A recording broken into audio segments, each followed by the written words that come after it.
Buttercup, Hmm? what are you doing? No, nothing. Why do you have Mama's phone? Because I was about to listen to a podcast. When did dogs start listening to podcasts? Like, like right now. What are you listening to? I don't know. I'm about to listen to the Great Godcast.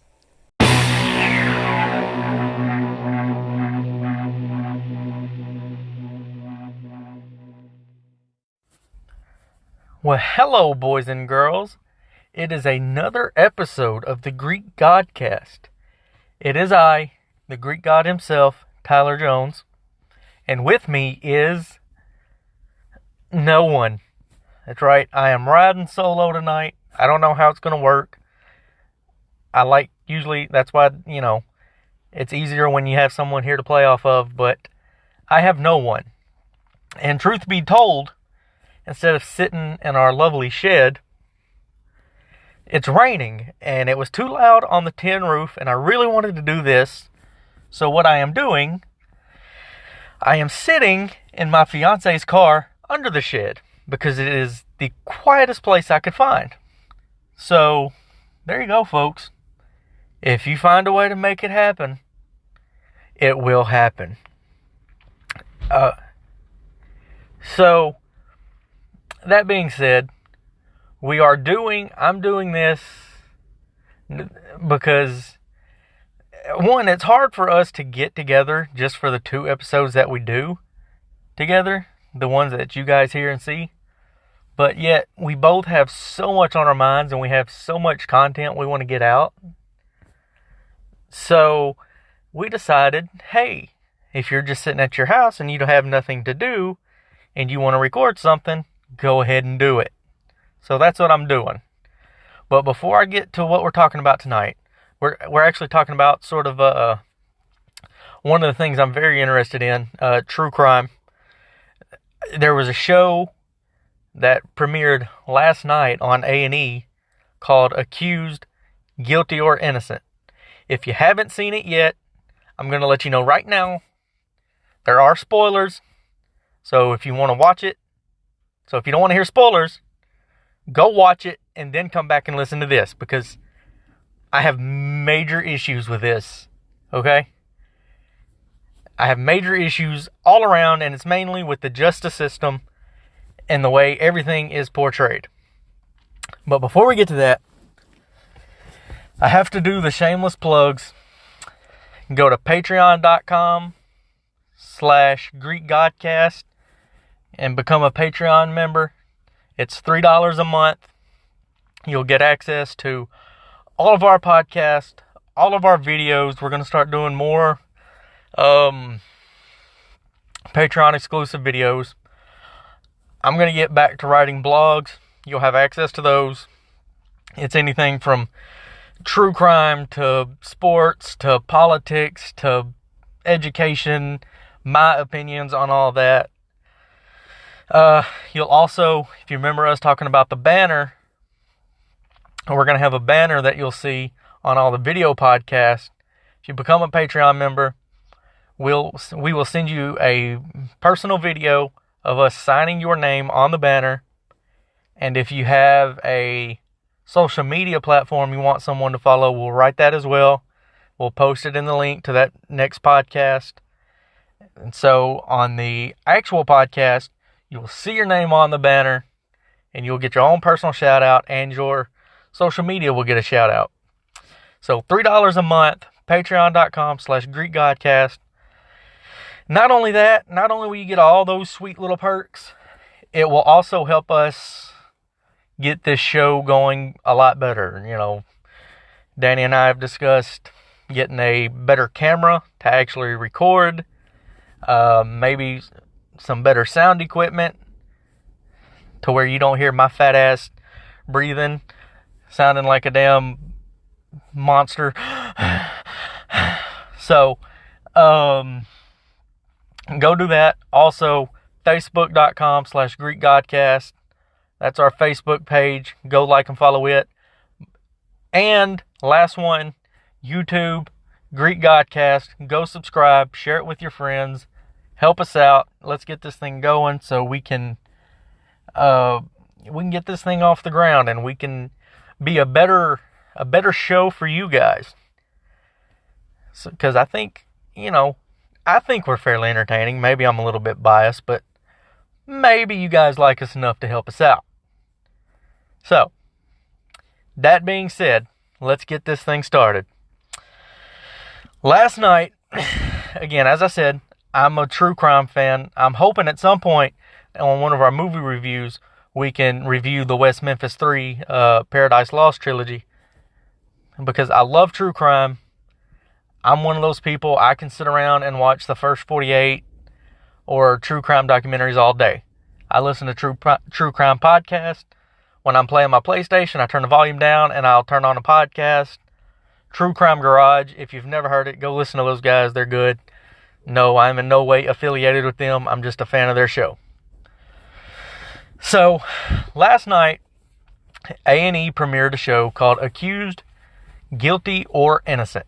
And again, if you want to see it before you listen to this, because there will be spoilers, stop this, go watch that show, and then come back. This is your last warning, because I will start in 5, 4, 3, 2, 1. So it takes place, the particular case they were investigating or following last night. What this show is, people who have been charged with the crime, they follow these people up until their trial date or their day until they come with a settle for an agreement. This case took place in Hawkins County, Tennessee, and it was following a man by the name of Brian Lawson. He was charged with first-degree murder and reckless engagement in the death of his wife. I don't know if it's Chandra or Chandra, because I heard it pronounced both ways on the show. But the husband said Chandra, so I'm going with that one. So, and again, this is all alleged. Well, not all of it. Some of it is alleged because we obviously are only getting one side of the story. So, who knows? But according to Brian, his wife at the time was in the military. She was training in the military.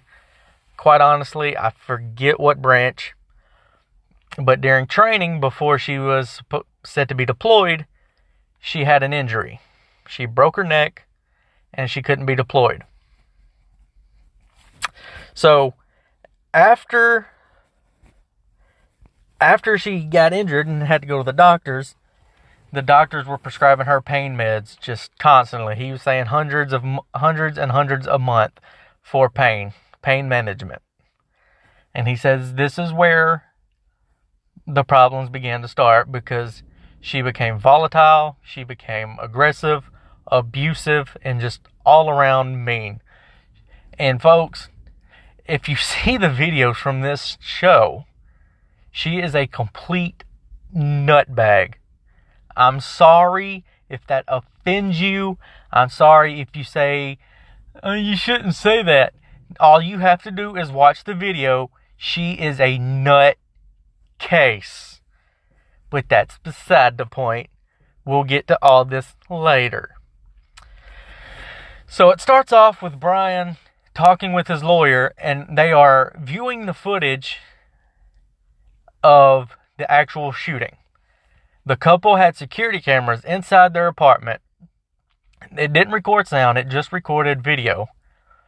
Because a year prior, someone had broken in and they decided to be safe, they would install security cameras. They had one in their living room, they had one in their bedroom, and I think one in their hallway.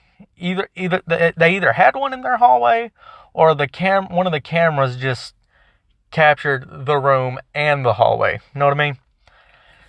So,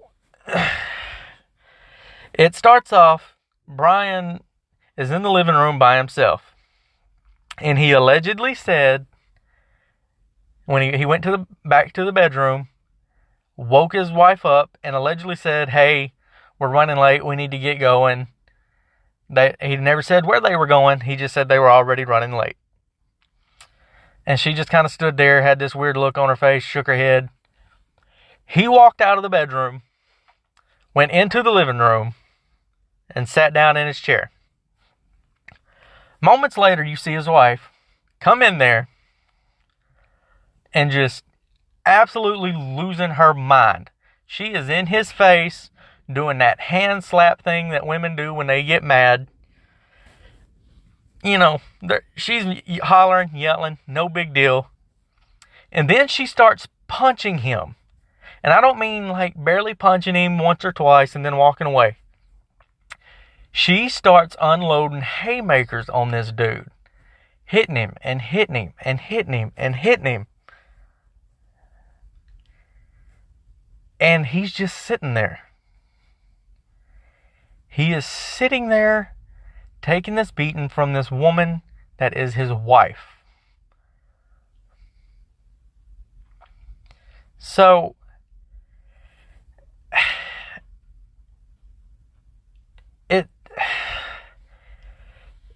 it's obvious, and you hear that, and you see it on video. You would think automatically, oh well, self-defense. But it gets worse. She doesn't just punch him and kick him and hit him in the throat, hit him in the head, hit him in the face. No. She goes and grabs a baseball bat and starts swinging. Now, granted, she never made like full contact because he would stick his arm out and stop it. But that is still a human being swinging a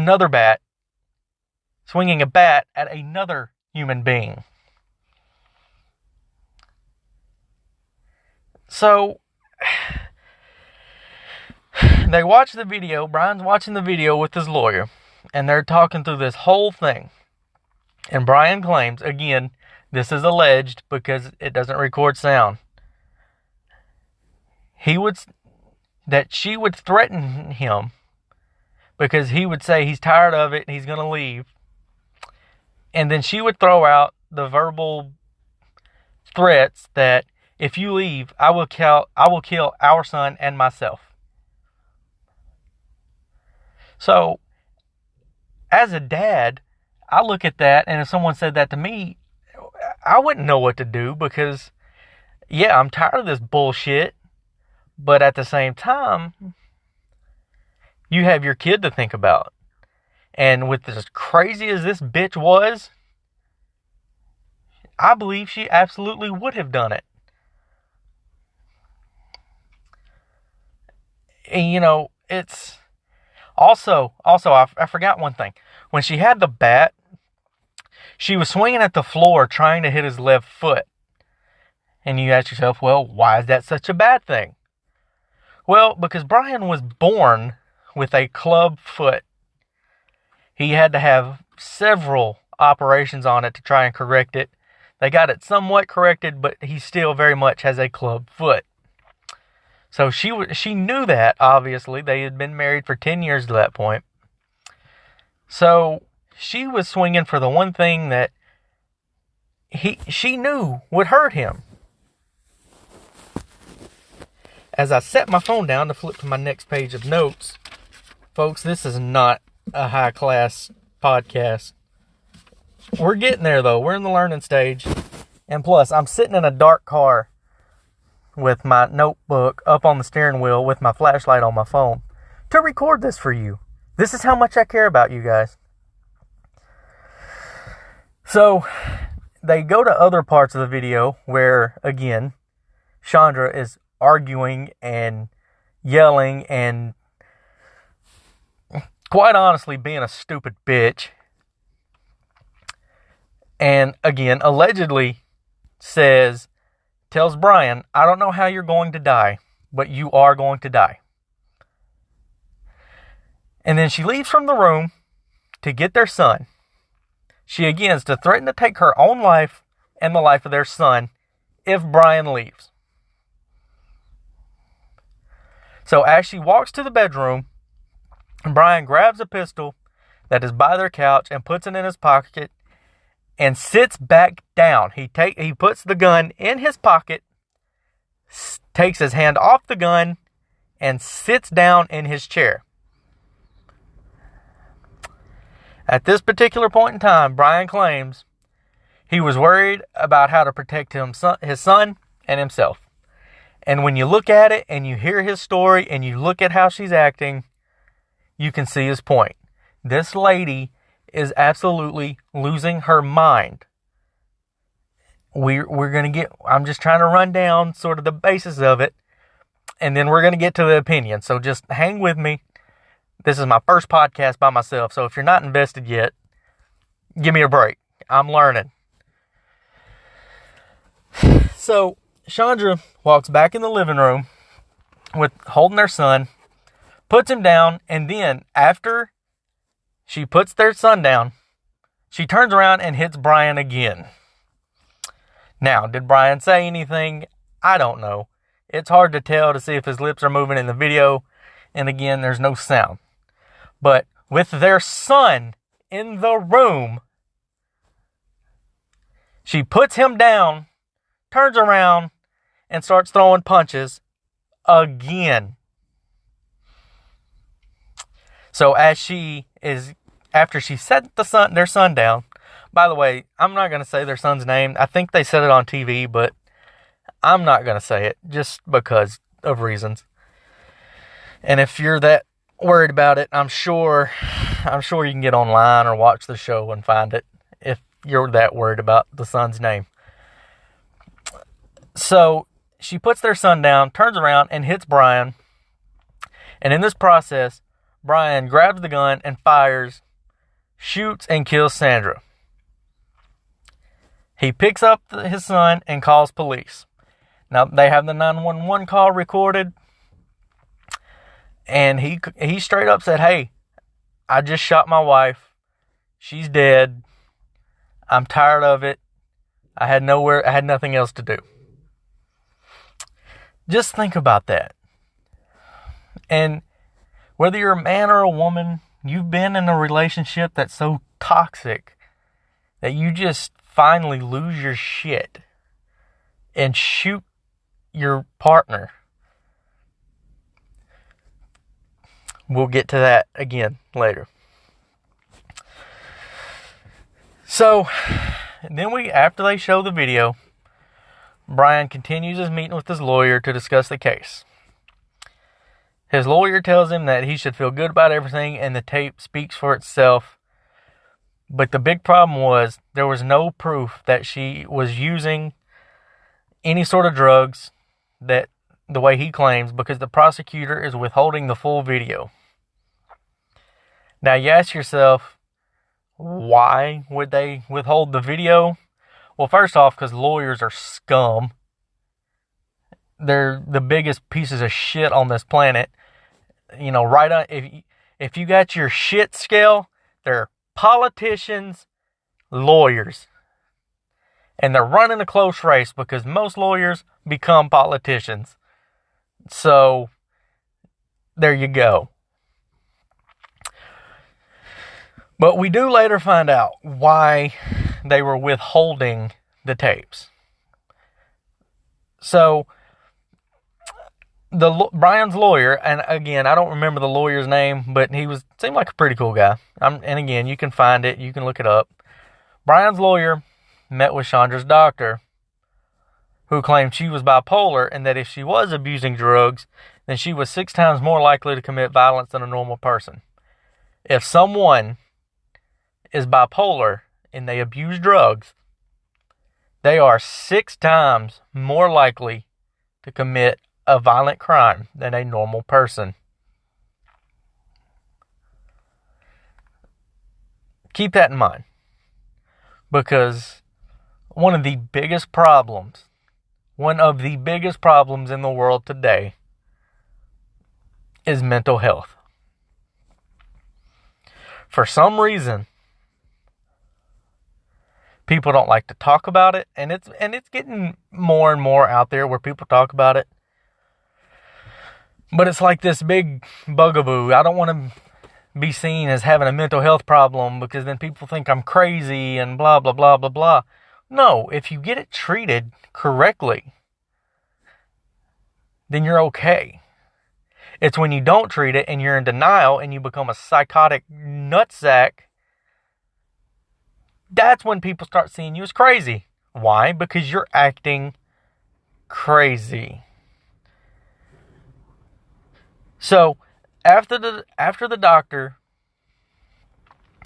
after we learn that the lawyer talked to the doctor, we see the two sides, the prosecutors and the defense, go to court over the withheld video evidence. The prosecutors don't want to release the video, and the defense wants the video. The judge orders the prosecutors to release the footage to the defense. And this is where it seemed like the defense should have lost straight up. So, before they get to what's in the footage, Brian has a meeting with Chandra's oldest son, Brian's stepson, who was, he's probably 15, 16. And he says he doesn't hate Brian. He's somewhat forgiven him, but he needs to pay for what he did to his mom. And I just try to put yourself in a position to where, okay, you have this kid who sees his mom. He wasn't there, but his mom is murdered by a man that she was with for 10 years. So at 16 years old, this man has been in your life. He's pretty much been in your life the whole time since you've been able to remember or do anything. And he shoots your mom dead. And at the age of 16,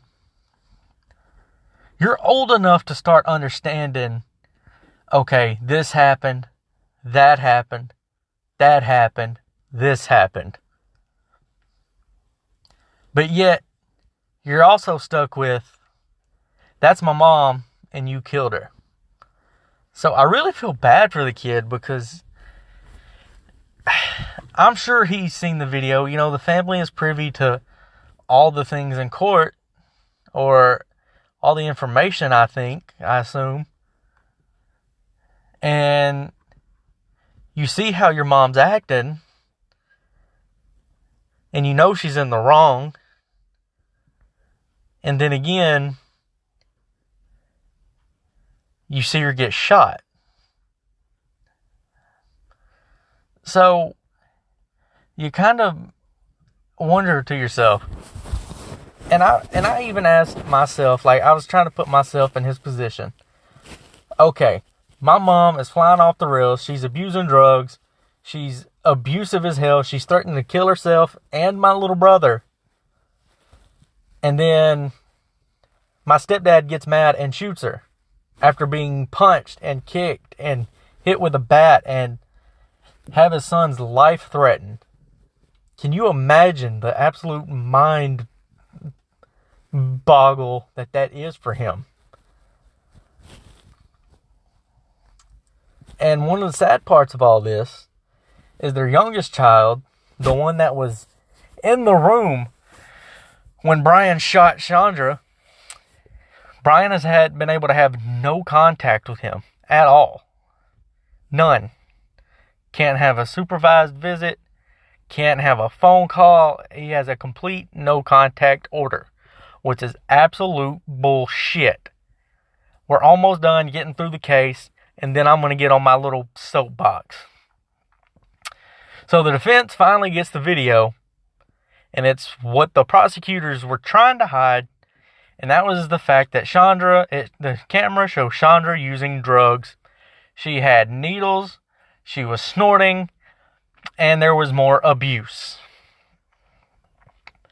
And after the defense saw the video, miraculously, the prosecutors decided they wanted deal. They wanted to drop the charges from first-degree murder and reckless endangerment to voluntary manslaughter and reckless endangerment. Brian contemplates going to trial or taking the deal. His main concern is the quickest route to see his son, who is back and forth between Chandra's parents and Brian's parents. He's afraid that if he doesn't do what the family wants, then they will never let him see his son again. Brian ultimately takes the plea deal. I'm sure it wasn't an easy decision. You know, you've got what seems to be an easy case for self-defense if you go to trial, but you also are at the mercy of 12 strangers, and who knows what they're thinking, because there are people who thought OJ was innocent, there were people who thought Casey Anthony was innocent, and there are people who think the Clinton cartel is innocent. So you really can't trust them. So Brian takes the plea deal. 15 years is what he pleaded to. 15 years. And to make matters worse, after he took the plea deal, some random guy that Brian has never met,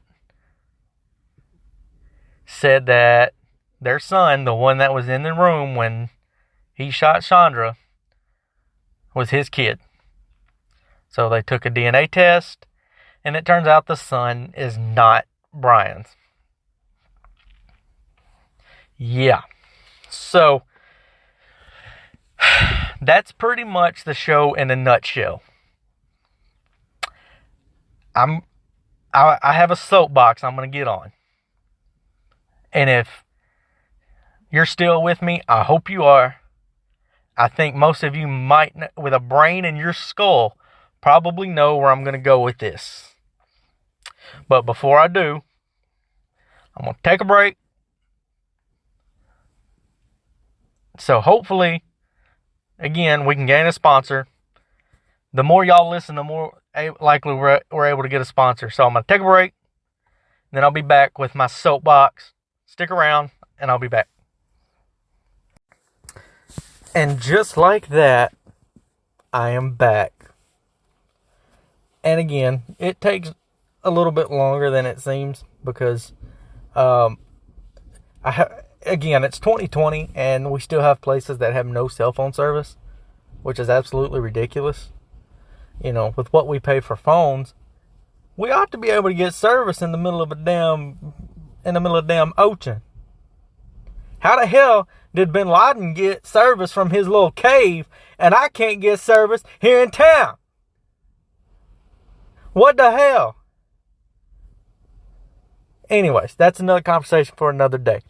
So, before I took the break, I ran through the entire case of Brian Lawson and how he was being charged with first-degree murder and reckless endangerment for killing his wife, Chandra, and talked about how they had video evidence of her abusiveness and her drug use. And then he was left with the fact of he can take the chance and go to trial, where he's got to hope he doesn't have a bunch of idiots on the jury, or he can take a plea deal. He ultimately took a plea deal that would incarcerate him for 15 years. Now, there is a chance that he won't spend all 15 years in prison, but that's the max sentence. So he could definitely do 15 years. So here's where the problems start, and I'm going to end up on my soapbox, and hopefully I don't throw too much colorful language around. I will try to catch myself. First of all, it never should have gone that far, and that's a two-step statement. Number one, their relationship should have ended long ago. Brian claims it was a volatile, toxic relationship for close to 10 years. Why were you still together?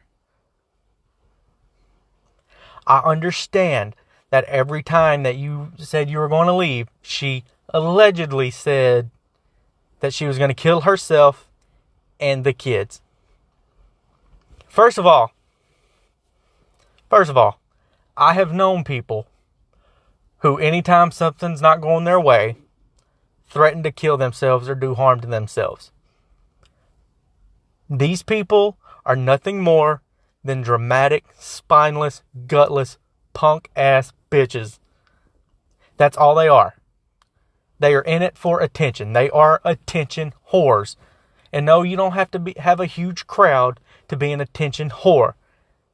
You just are so desperate to be in control. You're so desperate to have things your way that you will con someone, that you will manipulate someone by saying that you are going to kill yourself. That's one. And then you say you're going to kill your child. What kind of piece of shit are you? You are absolute scum. Guess what? If you threaten to take your child's life like that just because you're not getting your way, you don't deserve to fucking live. You're a piece of shit. Okay? You're absolutely the absolute scum of the earth. There are politicians, there are lawyers, and then there's you. And you know what? You're right there with child molesters. Actually, you know what? It's child molesters, politicians, lawyers. You're right there with a lawyer. It should have never gone that far. There should have been a point in that time where Brian just should have took the kid and left. But that arises another problem, which I am getting to. Never should have gone that far. Part 2, it should have never even been a question whether he was going to trial or he was taking a deal. There never should have been anything like that on the table. Anyone with a brain in their skull that half-ass works can watch that video and tell that it was self-defense. He should have gotten justifiable homicide. And nothing happened. Because it was absolutely 100% self-defense. This woman was hitting him with a baseball bat.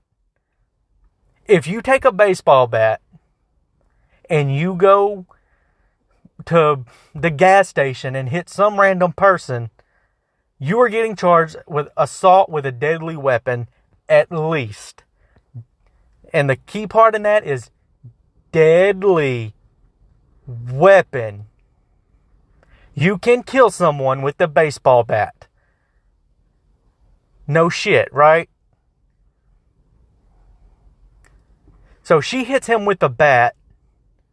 She is attacking him with the bat. And he gets charged with first-degree murder.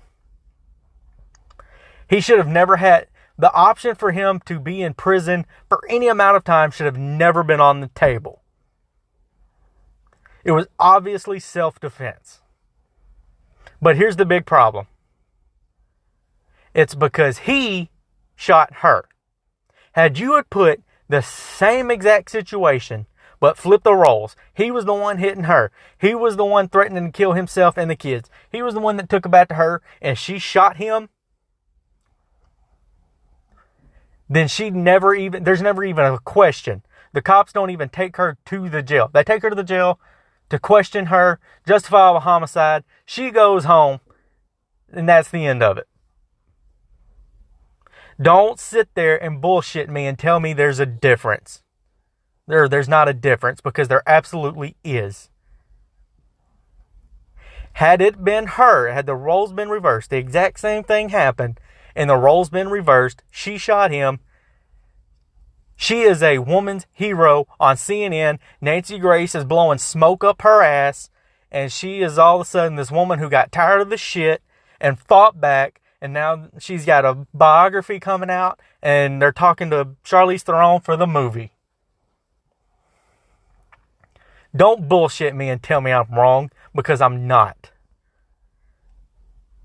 But because it's this guy, he's a bigger guy, but keep in mind, He basically has 1 foot, since he's the one that pulled the trigger after she was beating him. It became, well, there's no way this is self-defense. Why didn't he just push her off? Why didn't he just do this? Why didn't he just do that? He reacted. In situations where you're like that, you do not think. It's hard to think. Especially when someone tells you they are going to kill your child. There's no way. There's no way you can process a thought completely. There's no way. And the fact that it was a man that shot the woman is the only reason that him going to prison was even a question. And it's absolute bullshit that he had to take a plea deal just to have a shot at life again. And I know there are going to be people, well, what about her? She doesn't have another shot at life. Yeah, guess what? That's her fault. It is her fault.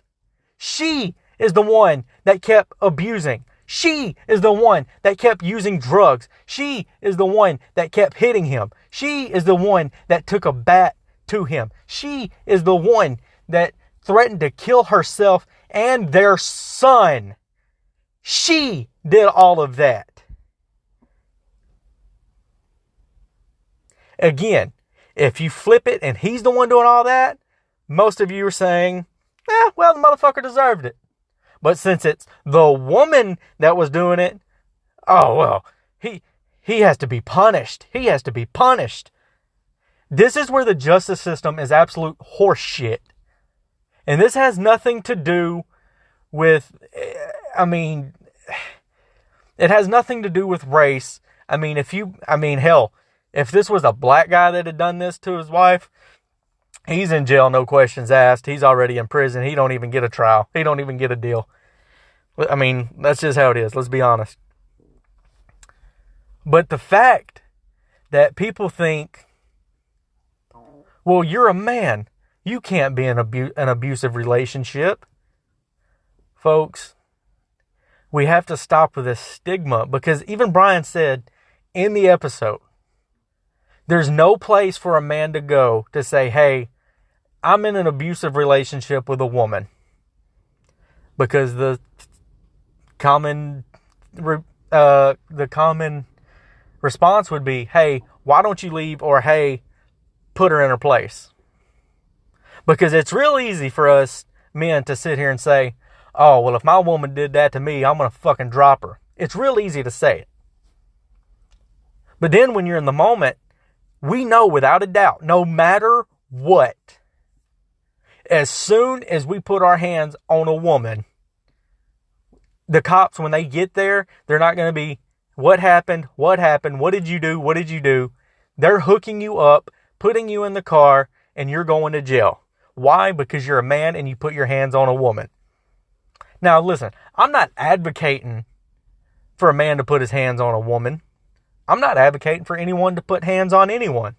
Everyone should learn to get along and work their problems out like an adult. But at what point does it go from, just look at Brian's situation. At what point does it go from, she is hitting him with a bat? At what point does it go from, that's a man putting his hands on a woman, to, that's a man defending himself? And that was the line that was lost by the prosecutors and by her family. At what point did it go? At what point do you say, okay, he should not have put his hands or anything on her, to, okay, he was acting in self-defense? Where's the line? Where is the line? Because there's always a line.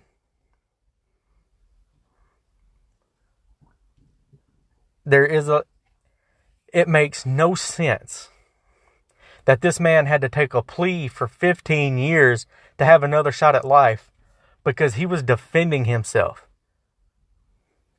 And even if, again, the cameras didn't record sound, they just recorded a video. Even if he said something, that is still no right for her to grab a bat, swing on him, to punch him in the face, and threaten to kill herself and their child. She is still in the wrong. No matter how you look at this, when you see the video, when you watch the episode, she is in the wrong 100% of the time. 100% of the time, she is in the wrong. The entire time, she is sitting there, punching him, kicking him, swinging a bat. He never lays a finger on her. All he is doing is putting his hands up, trying to block the blows that are coming. He should have 100% gotten a self-defense case, and there should have never been a trial, a possibility of a trial, a possibility of a plea deal. There should have never been anything. Well, I take that back. Endangerment of a child, okay. Because, he did fire a gun with the child in their presence. But she is the one that brought the child in there, threatening to kill herself and the child, puts the child down in the same room, turns around and starts punching the child's father. And by the way, I said they found out that the child wasn't his biologically, but he was raising the kid, and he still said he sees the kid as his son. So I'm going to call it his kid. I'm going to give him that respect. So, if you watch this, please, if you've watched this and you see it differently, please let me know. I would love to have a conversation with you. Legitimately, I would love to have a civilized conversation with you if you feel differently about it. And I know there are a lot of women who have been in horribly abusive relationships, and they have PTSD from it. I know someone personally. But you have to separate your own experiences from what happened. Watch what happened with them. Watch her. Look at her. Look at what she was doing. She was abusing drugs. She had a mental illness that was going untreated. And she was abusive. She was abusive as hell. Mentally, physically, emotionally. She was abusive. She was the violent one. She was the one throwing punches. She was the one swinging bats. She was the one threatening their son's life if she didn't get her way. If any time something went wrong and it wasn't her way, she would threaten to kill herself, kill Brian, and kill their child. But because of this idea that, well, men can't be abused by women, there's no way. There's no way he was in self-defense against a woman. That's not possible. A man is never in a position where he has to defend himself against a woman. It's bullshit. It's the same, as far as laws go, it's the same in the justice system. It's the same idea that's ruining the country with politics. It's a bunch of old school, 80-year-old people making the rules, and they don't realize times have changed. It's more progressive. People are smarter now. But yet these old dumbasses are still the ones in charge, and they're still running everything like it's 1965. There should have never been an instant where him going to prison was even an option. It was 150% self-defense. And, quite honestly, I'm not going to say she deserved to die.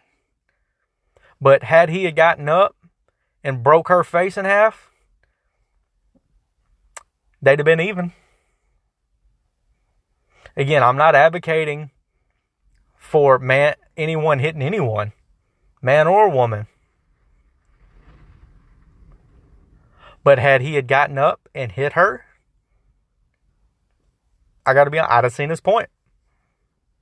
This whole idea of a man should never put his hands on a woman. Bullshit.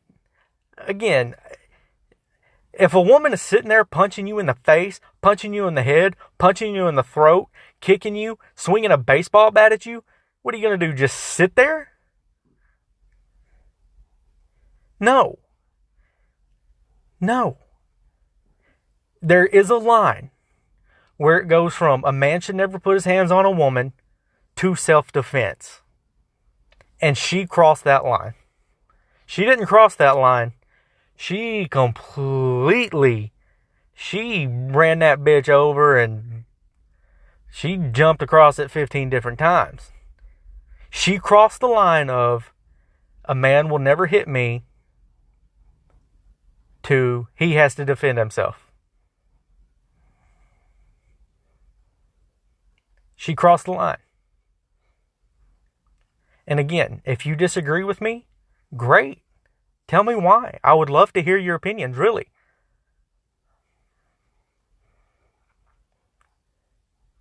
But the fact that this man, you can't say he was allegedly beaten because it's on video.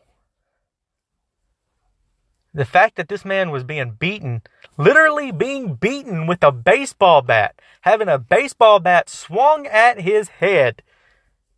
He defends himself after she threatens to kill their son. So she threatened to kill his son and swung a baseball bat at his head. He defends himself and his son, and he has to go to prison.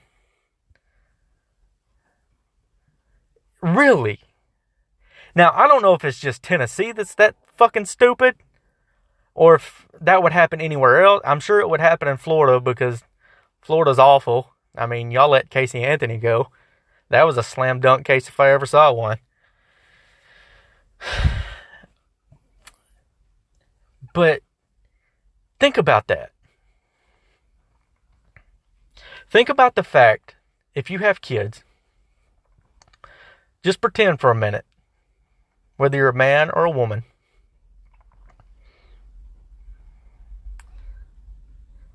you're at home, you're sitting in your chair, you're watching TV, your child's in bed asleep, your husband or wife comes in there, gets in your face, starts yelling at you, putting their finger in your face, punches you several times, punches you,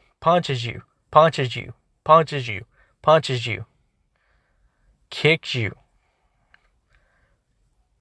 then goes and grabs a baseball bat and starts swinging it at you. They swing it once. They swing it twice. They swing it 3 times. And then you tell them you're tired of this. You can't take it anymore. And their response is, if you leave, I will kill our child and myself. And it will be your fault because you left. And then they walk out. This person who is in a fit of rage, that you know is abusing drugs, that you know is not mentally stable, goes to get your child that they just said they were going to kill them and themselves. Brings the child back in the living room where you are. And starts to hit you some more. What are you going to do? At what point does it go from domestic dispute to self-defense? At what point? The 2 biggest problems with this case. One, mental health. This lady was bipolar, and it went untreated. More and more, we're hearing about people with mental health issues becoming violent because it's untreated, or they stop taking their medication, or they've been given the wrong medication. It is 2020. I know things are unpredictable. Things change. We have got to stop with this stigma of people with mental health cannot be helped, because they can. People with mental health, whether it be anxiety, bipolar, schizophrenia. Me personally, I have anxiety. My biggest thing before I went and finally got something done about it, I was afraid of the stigma. I would walk around with this attitude, oh, I don't give a shit what you think about me, blah, blah, blah, blah, blah, blah. But I was afraid of the stigma. Oh, I have crazy pills now. He's crazy. We have got to stop that. We need to encourage people to go get tested, to go get help. You can't force them. You can't push them. Encourage them to go get help. Encourage them to get better. If they have issues, talk to them. Help them through it.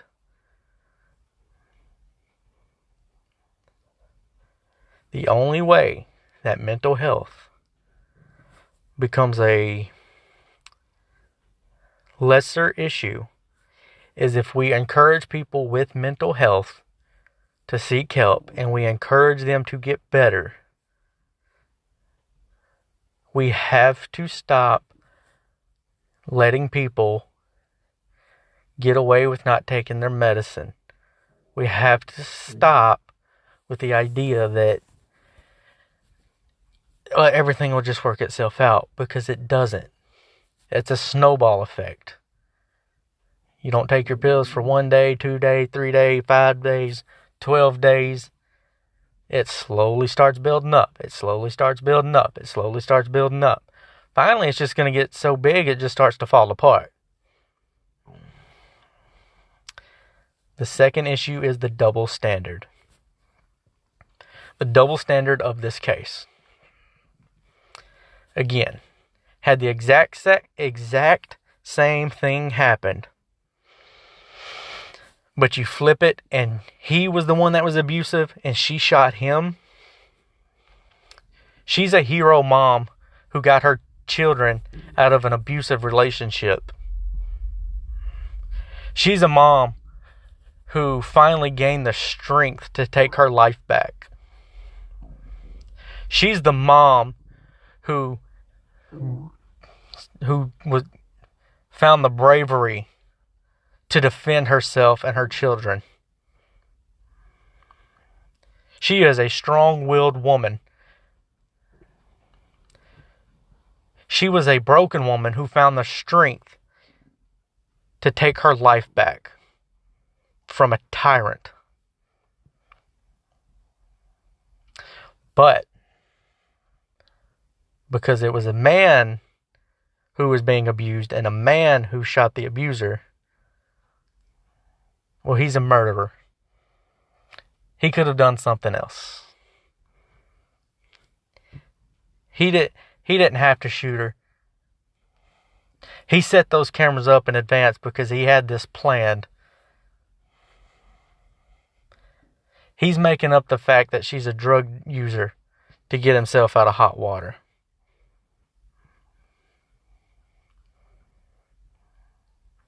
And the third problem is toxic relationships.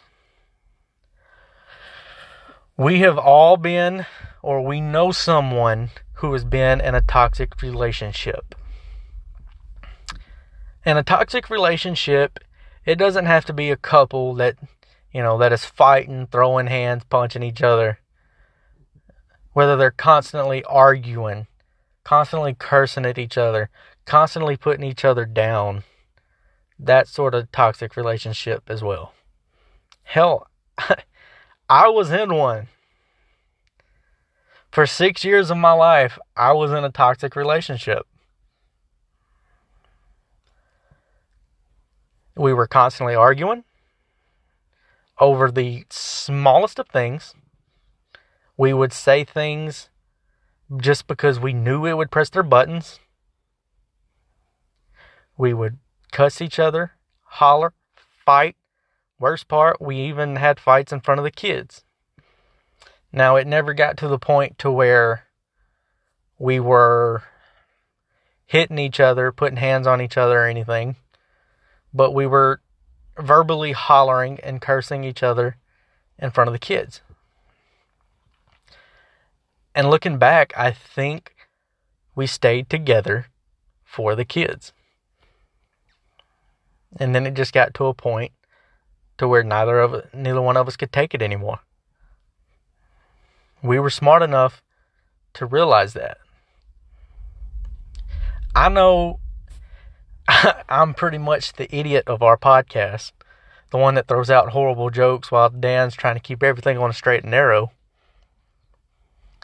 But if there's one piece of advice you could learn from me, don't stay together for the kids. I know you have that thought of, well, if I leave, I'm not going to have my kid here. I don't want my kid having 2 houses. I don't want my kid having 2 Christmases. And, I promise you, it is a lot better for your kid to have 2 houses, 2 Christmases, 2 birthdays, 2 whatever,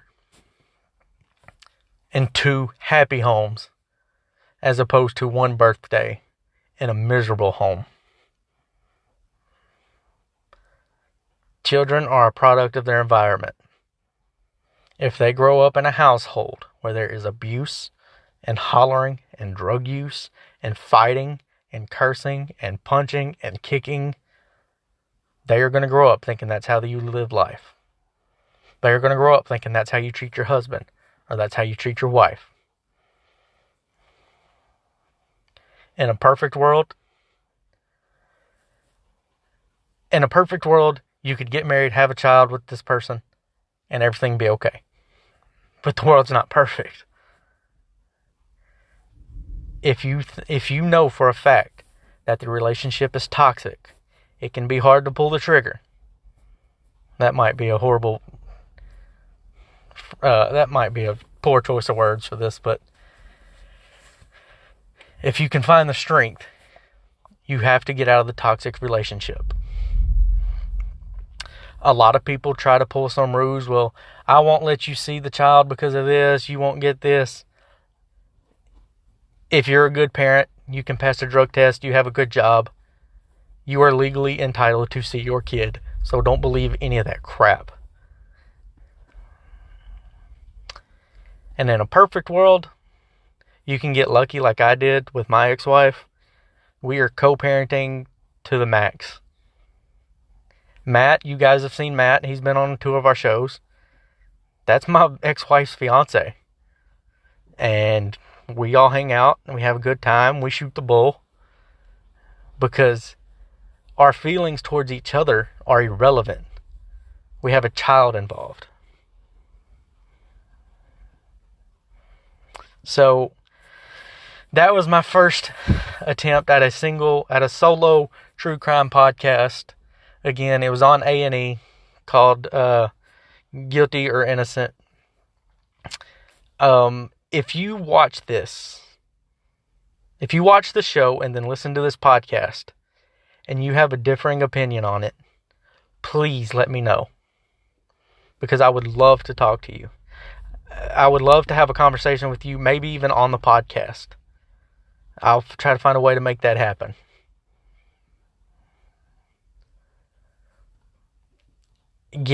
Don't stay in a toxic relationship for the kids. Because in the end, the only one you're hurting is the kids. And you're hurting yourself. Life is too short to live miserable. So, that's my first attempt. I hope you guys enjoyed it. I'm sure I rambled on a little too much. Hopefully you guys stuck with me through the whole thing. I'm going to get inside as it is thundering and lightning again as it continues to rain. I might drop another solo one tomorrow. Who knows? But don't forget, this weekend, we will be doing another video podcast. We're going to review Star Wars Episode 5, The Empire Strikes Back. I'll be reviewing it. I'll give you this little tidbit. It was a lot better than Episode 4, A New Hope. Also, the NFL Draft is this weekend. After the first round of the draft is over, I might go a little bit in the second round. I don't know yet. But after the first round of the draft is over, I will do my draft recap. In full disclosure, before I do the draft recap, I haven't kept up with the NFL that much. I really don't like the NFL. It's just a corporate league, and it's pretty boring. And also, up until a month ago, I lived in a house where I didn't have satellite or anything. We just streamed off Netflix for TV. So I didn't really keep up with NFL and stats and who's being drafted where and everything. So I'll do my best. It'll be fun. Again, I'm going to start getting back on my blogs. So go to patreon.com/GreekGodcast. Subscribe for $3. And you can get all the content that is posted on there. Go to YouTube. Search up our page, Greek Godcast. It's Greek space Godcast. And hit subscribe. You can find our podcast on Anchor, Spotify, Apple Podcast, Google Podcast, Stitcher. We just got on Stitcher today. So go to Stitcher.com, search up Greek Godcast again, Greek space Godcast, and follow, listen, subscribe, download, become a patron, help us out, help us get better equipment for us and for you. And that's all we got. So go watch the show. I would love to hear your feedback on it. And that's all I got. I appreciate it. It's storming. You guys be safe. There's a lot of bad weather. Until next time, to be old and wise, you must first be young and stupid.